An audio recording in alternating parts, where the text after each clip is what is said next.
واپس آئے اپنے اصحاب کو جمع کیا.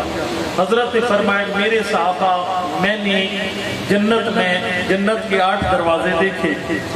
جنت کے 8 دروازوں میں سے ہر دروازے پر اللہ نے 4 نصیحتیں لکھی تھی اور فرمایا وہ ایک ایک نصیحت کتنی پیاری تھی. کل کلمۃ خیر لمن یعلم و یعمل بها من الدنیا وما فیہا.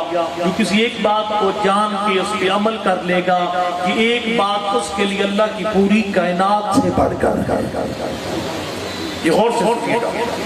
ایک ایک نصیحت اللہ نے اتنی پیاری کی ہے اپنے بندوں کو, اللہ کی پوری کائنات سے بڑھ کر. بھی زیادہ لمبی گفتگو کا وقت نہیں ہوتا وگرنہ میں آپ کو عرض کرتا کہ جوان کے لیے ایک بڑا پروگرام دیا اللہ تعالیٰ نے. جوان کے لیے ہمارے جوان آج لطف لیتے ہیں 1 ملین سے, انٹرنیٹ سے مزے اٹھاتے ہیں اور وہ لطف لینے کے لیے دنیا کی زندگی میں وہ زیادہ جاتے ہیں, گانے سنتے ہیں, فلمیں دیکھتے ہیں, وہاں زیادہ لطف ہے. لیکن اللہ نے دنیا کی زندگی سے لطف لینے کے 4 فارمولے جنت کے پہلے دروازے پہ لکھے تھے. لیکن آج نہیں کروں گا, ظاہر آج ایک موقع اور ہے. فرمائے جنت کے 6 دروازے پر اللہ نے قبر کی ان تینوں مشکلوں کے 3 حل بیان فرمائے. اور یقین جنو سربا بولو وہ حل اتنے آسان ہے, اتنے آسان ہے. شیعہ سنی جو کوئی بھی ہے آپ اس سے فیضیاب ہو سکتے ہیں. بہت ہی آسان حل ہے لیکن آپ کی قبر کے ساری منزلیں آسان ہو جائیں. میں شروع کروں گا حل 3 حل اللہ تعالیٰ نے خود لکھے جنت کے 6 دروازے پر.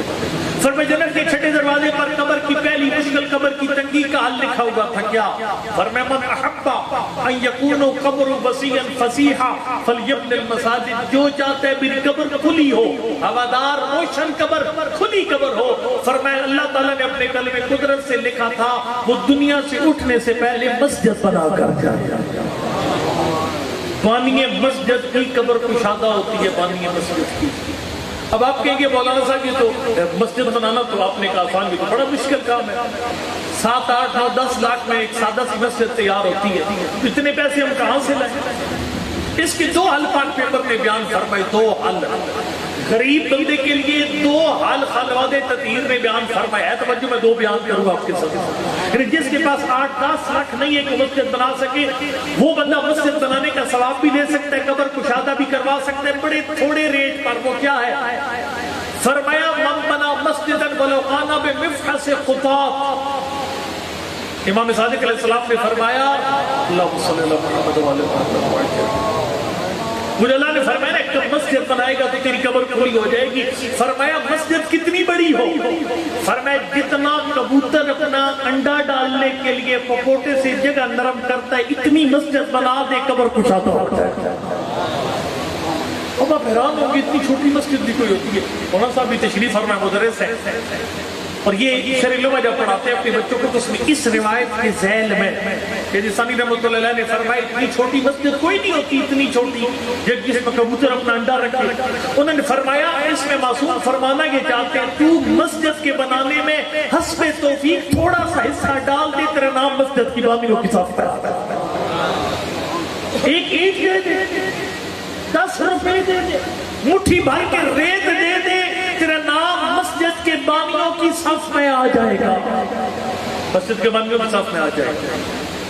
اچھا اگر ایک بندہ اتنا بھی نہیں کر سکتا, اس کے پاس 10 روپے نہیں ہے کہ ایک اینٹ ڈونیٹ کر سکے. کتاب آپ نے کوئی نہیں پڑھنی, میں نے نام لینا ہے خاص طور پر میرے بزرگ بھائی تشریف فرمائے ان کے لیے.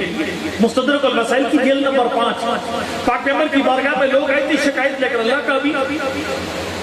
کچھ لوگوں کے پاس بڑا پیسہ, کاریں, کوٹیاں, بنگلے, بڑے امیر کبیر لوگ ہیں. اب وہ نماز ہم بھی پڑھتے ہیں, وہ بھی پڑھ لیتے ہیں, روزہ ہم بھی رکھتے ہیں, وہ بھی رکھ لیتے ہیں. انہوں نے کہا اللہ کا بھی جب کہ مسجد بنانے کی باری آتی ہے ہمارے پاس چاہیے کوئی نہیں ہے, کہاں سے مسجد بنے. کبھی کبھی 10 روپے نہیں ہوتے کہ تھوڑی سی ریت خرید کر مسجد میں دے دیں, تو ہم مسجد کا بنانے کا ثواب کیسے کما سکتے ہیں؟ اللہ پاک پیغمبر نے فرمایا ایک عمل ہے جس پہ خرچہ کوئی نہیں ہے. توجہ کریں, ایک عمل ہے جس پہ خرچہ کوئی نہیں ہے. اللہ کا بھی وہ کون سا عمل ہے؟ فرمایا فریضہ نماز کے بعد میری بیٹی زہرا کی تسبیح پڑھ. فریضہ نماز کے بعد میری بیٹی کی تسبیح پڑھ. مولا ہوگا کیا؟ فرمایا فَإِنَّكُمْ تُدْرِكُونَ بِهِ مَنْ سَبَقَكُمْ وَلَا سَبَقَكُمْ مَنْ لَحَقَكُمْ. فرمایا تم سے پہلے جتنے بندے بڑی بڑی مسجدیں بنا گے, تو جب فریضہ نماز کے بعد میری بیٹی کی تسبیح پڑھے گا تجھے ساری مسجدیں بنانے کا ثواب ایک تسبیح میں مل جائے گا. وَلَا سَبَقَكُم مَّن لَحِقَكُم، فرمایا تمہارے بعد آنے والا کوئی بندہ بھی بڑے سے بڑی مسجد بنا کر تیرے تسبیح کے ثواب کی برابری نہیں کر سکے گا۔ تو سمجھ آ رہی ہے؟ مسجد بنا پوری نہیں بنا سکتا، ایک اینٹ لگا دے، ایک اینٹ بھی نہیں لگانے کے پیسے تیرے پاس، تو فریضہ نماز کے بعد نیت کر کے مسجد کا ثواب ملے، سیدہ کی تسبیح پڑھ لے۔ فرمایا پہلا قبر کی مشکل، قبر کی تنگی، اس کا حل موجود ہے مسجد بنا۔ ایک اینٹ لگا دے، خود کی بات نہیں دے سکتا، کم از کم مسجد کی نیت کر کے سیدہ کی تسبیح پڑھ فریضہ نماز کے بعد۔ اس کے بعد دوسرا قبر کا مشکل ہوتا ہے، میں اور آپ سارے گھبراتے ہیں، سارے پریشان، یہ بات سن کر کے اتنی میری پیاری شکل، اتنا میرا پیارا چہرہ، یہ اتنے میرے پیارے ہاتھ، یہ سب کھا جائیں گے کیڑے پکوڑے، اور جب کیڑے پکوڑے نوچ رہے ہوں گے میرے جسم کو، تو کتنا مجھے چبھن اور تکلیف ہوئی۔ حضرت فرمایا اللہ نے اس کا حل لکھا ہوا تھا جنت کے چھٹے دروازے پر، سنے گا حل کیا لکھا ہوا تھا، توجہ فرما لیجیے، دل کی تختی پہ لکھ رہے ہیں۔ فرمایا اگر تو چاہتا ہے من احب اللہ تأکلہ الدیدان، جو بندہ یہ چاہتا ہے کہ کیڑے مکوڑے میرے جسم کو نہ کھائیں، فرمایا فلیسکن المساجد، پھر اپنی مسجد کو آباد کر، نماز مسجد میں آ کر پڑھا کر، قرآن کی تلاوت مسجد میں آ کر کیا کر، اپنی مومنین میں سلوک مسجد میں آ کر کروایا کر، نکاح کی پاک محفل مسجد میں رکھا کر۔ تو جتنا مسجد میں زیادہ رونق بنائے گا اتنا ہی زیادہ تیرے بدن کیڑے پکوڑوں سے محفوظ رہے گا۔ تیسرا مسئلہ، آپ جانتے ہیں کہ جب جنازہ پڑھا رہے کچھ دیر تک باہر یا قبر میں جا کے رکھے، آنکھیں اندر دھنس جاتی ہیں اور اس کے یہ اعضائے بدن لٹک جاتے ہیں، پھر آہستہ آہستہ یہ اعضائے بدن پرانے ہو کر بکھر جاتے ہیں۔ اللہ اکبر۔ فرمایا اس کا حل بھی اللہ نے لکھا ہوا تھا، من احب ان یکون طریا مطر اللہ یبلا، اگر تو چاہتا ہے تیرا بدن تر و تازہ رہے، تو 1000 سال تک قبر میں سوئے رہے، 2000 سال بعد تک سوئے، جب تو قیامت کے دن اٹھے تیرا بدن تر و تازہ، تیرا کفن پرانا نہ ہو، بدن میلا نہ ہو، بدن پرانا نہ ہو، کفن میلا نہ ہو، تر و تازہ جسم اور کفن کے ساتھ اگر اٹھنا چاہتا ہے، بڑا آسان ہے۔ فرمایا فلیکنس المساجد، پھر مسجد میں جھاڑو دیا کر،